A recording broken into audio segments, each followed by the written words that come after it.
What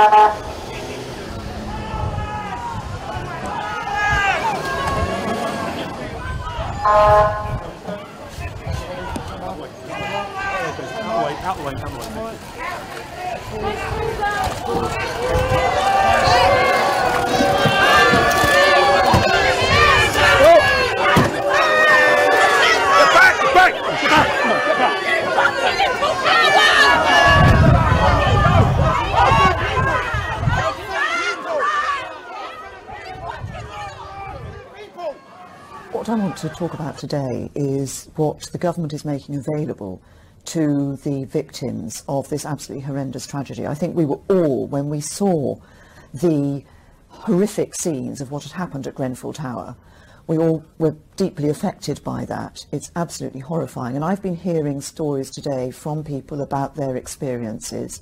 I've also been hearing from the local community about the issues and concerns that they have.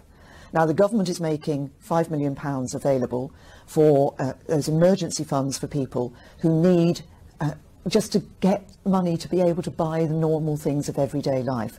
This morning I was in one of the hospitals meeting some of the victims there, and one of the women said to me, basically she ran out of this Grenfell Tower basically with a t-shirt and a pair of knickers. She has nothing. That's why the government is putting that funding in. There are other things we'll do as well to provide support for people, to ensure they're rehoused within 3 weeks. But immediately we need to ensure people have the help they need. There's a need for the public to hear you say in words of one syllable, something terrible has happened, something has gone badly wrong, it is our fault. We acknowledge that and accept responsibility. This has been, something terrible has happened. This is an absolutely awful fire that took place. People have lost their lives. People have had their homes destroyed. They have fled for their lives with absolutely nothing.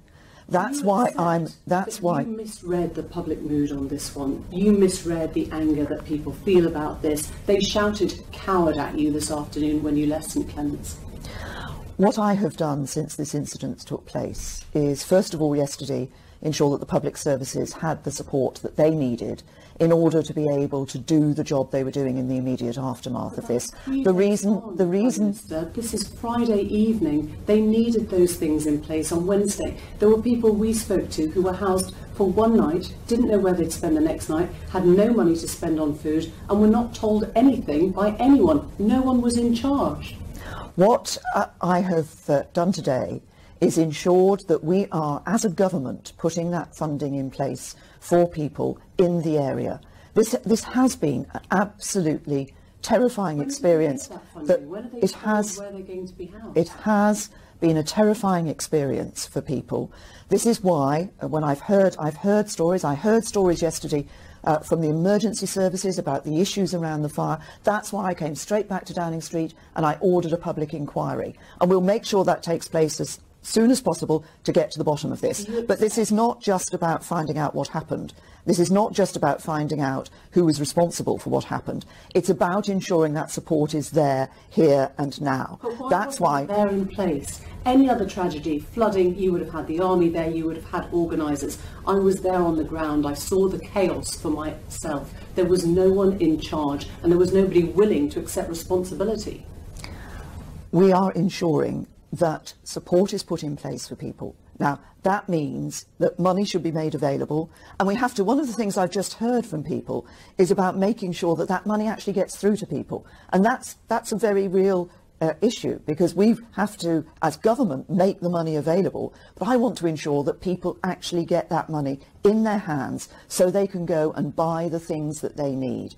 But we also need outside the borough. They're being rehoused in places they don't know and don't live, don't have friends, don't have family. We are committed to ensuring that people are rehoused as far as possible within the borough or in neighbouring boroughs. Some people may actually want to go to another part of London where perhaps they have a greater support network, where they have friends and relatives.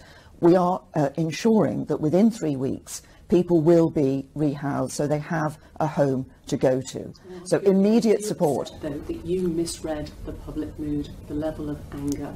You didn't go and meet residents and they really resented that. This was a terrible tragedy that took place. People have lost their lives and others have lost everything all their possessions, their home and everything. What we are doing is putting in place the support that will help them. But it is a terrible tragedy.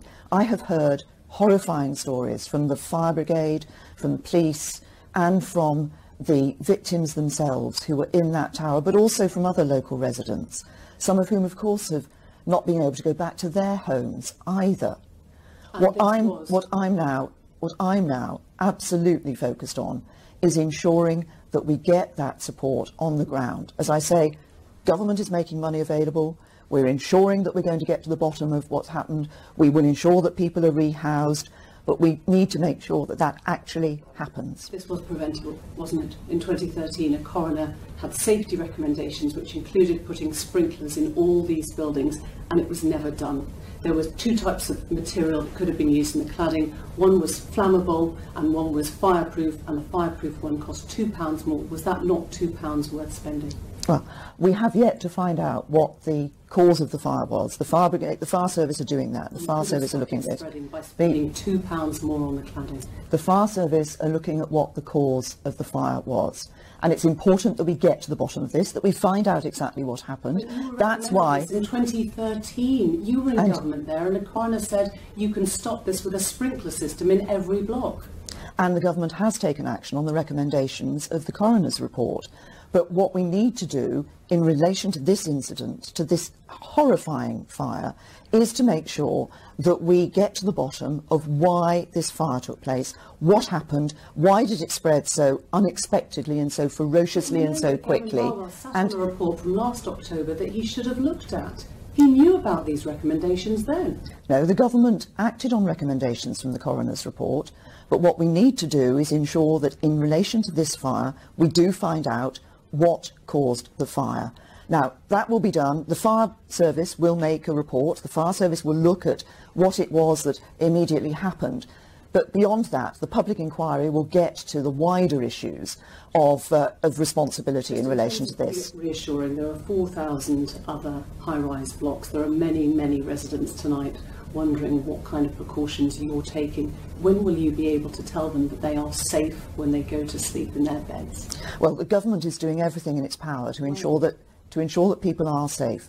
We've identified those buildings, and over the weekend, now and over the weekend, people are going in and inspecting those buildings. We will do everything in our power to make sure that people are safe. Does the culture have to change now? Does it have to be a culture where you start putting health and safety first instead of cutting corners? What we need to do is to ensure that immediately people have the support that they need in order to deal with what is a horrific and terrible circumstance that people are in. We then also need to look at how this happened, why it happened, and what lessons need to be learnt. And if action needs to be taken, we will take it.